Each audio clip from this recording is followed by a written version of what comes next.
మేడిగడ్డ ఇసుక అడ్డ.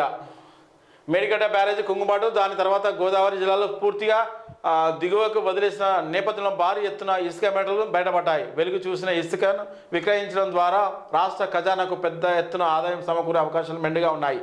వివిధ దశల్లో టెండర్ ప్రక్రియ ద్వారా ఇసుక రీచ్లను కాంట్రాక్టులు అప్పగించి ఇసుకను వెలికి తీయాలని ప్రభుత్వం యోచిస్తుంది. అందులో భాగంగా ఈ ప్రొక్యూర్మెంట్ వేలం నిర్వహించింది.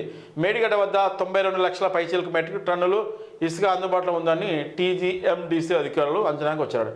ఇక్కడ ఇసుక బాగుందట, దాన్ని డబ్బుల కోసం టెండర్లు పిలుస్తారో ఏం చేస్తారు. మేడిగడ్డ ఇసుక అడ్డ ప్రాజెక్టు వద్ద 92 లక్షల మెట్రిక్ టన్నులు ఇసుక మేటలు. ఈ ప్రొక్యూర్మెంట్ వేలం నేటితో టెండర్ ప్రక్రియ పూర్తి. త్వరలోనే కాంట్రాక్టర్లకు ఇసుక రీచ్లను అప్పగింత. రాష్ట్ర ప్రభుత్వానికి సుమారు 800 నుండి 1000 కోట్ల ఆదాయం సమకూరే అవకాశం. రాష్ట్ర వ్యాప్తంగా మరో 100 పైచీలకు ఇసుక రీచ్లు, అదనంగా 59 లక్షల మెట్రిక్ టన్నులు ఇసుక లభ్యం. కానీ ఇసుక మీద మరి మామూలు దందలేడ, దీని మీద ఉండాలదమ్మ.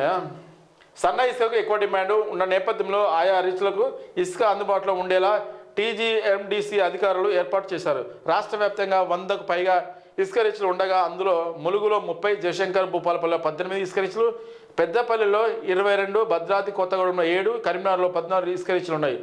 ఈ రీచ్లు ఎక్కువగా సన్న ఇసుక దొరుకుతుందనే నిర్మాణ సంస్థలు, వ్యాపారులు దాని వైపు మొగ్గు చూపుతున్నారు. ఇక సన్న ఇసుక ఎక్కడో అక్కడ పోతున్నాం. ఎందుకంటే ఇక్కడ అప్పనంగా రాత్రి ఇసుకలు తోడేస్తూనే ఉంటారు. దీని మీద నియంత్రణ ఉండాలి. ఇసుక